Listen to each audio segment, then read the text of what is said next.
కొమరం భీం ఆసిఫాబాద్ జిల్లా దహెగాం మండలం బోర్లకుంట గ్రామ పంచాయతీలో నెలకొన్న సమస్యలపై స్థానిక నాయకుడు ఒడ్డేటి సాయి స్పందించారు. గ్రామంలో తాగునీటి సమస్య, రహదారుల దుస్థితి కారణంగా ప్రజలు తీవ్ర ఇబ్బందులు ఎదుర్కొంటున్నారని తెలిపారు. ఇప్పటి వరకు బోర్లకుంట గ్రామ పంచాయతీకి ఎమ్మెల్యే నిధులు కానీ, ఎమ్మెల్సీ నిధులు కానీ ఒక్క రూపాయి కూడా రాలేదని ఆరోపించారు. ప్రాథమిక సదుపాయాల లేమితో గ్రామ అభివృద్ధి పూర్తిగా నిలిచిపోయిందని చెప్పారు. గ్రామ ప్రజలు ఎన్నోసార్లు సమస్యలను అధికారుల దృష్టికి తీసుకెళ్లినా సరైన స్పందన లేదని మంత్రి ఆవేదన వ్యక్తం చేశారు. ముఖ్యమంత్రి సీఎం గారు వస్తున్నారు కాకినాడ డివిజన్కు.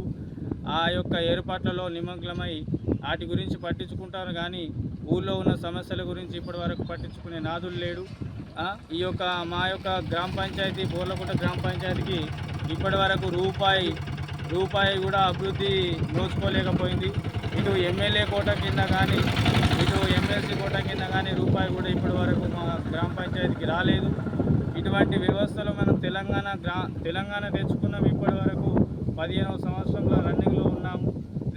రెండు పర్యాదులుగా టీఆర్ఎస్ ప్రభుత్వం పాలిస్తే ఈ కాంగ్రెస్ ప్రభుత్వం వచ్చి ఇప్పటికి 3 సంవత్సరాలు గడుస్తున్నాయి. ఇప్పటి వరకు రూపాయి పని కూడా మా గ్రామ పంచాయతీలో అభివృద్ధి పని జరగలేదు. ఈ యొక్క వర్షాకాలం సీజన్ రానున్న రోజుల్లో ఈ యొక్క రోడ్డు సమస్యలు మా గ్రామ పంచాయతీలో ఉన్నాయి.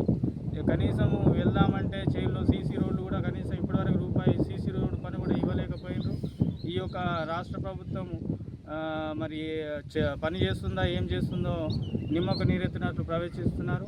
ఈ యొక్క మా గ్రామ పంచాయతీకి తక్షణమే ఒక 20 లక్షలతోటి పనులు ఇప్పించి మా యొక్క గ్రామ పంచాయతీని ముందుండి మంచి పనులు జరిపించాలని అభివృద్ధి రథంలో జరగాలని కోరుతున్నాము. గ్రామ యువత తరఫున ముందుండి పనిచేయాలని మా గ్రామ సర్పంచ్ గారిని కూడా కోరడం జరుగుతుంది.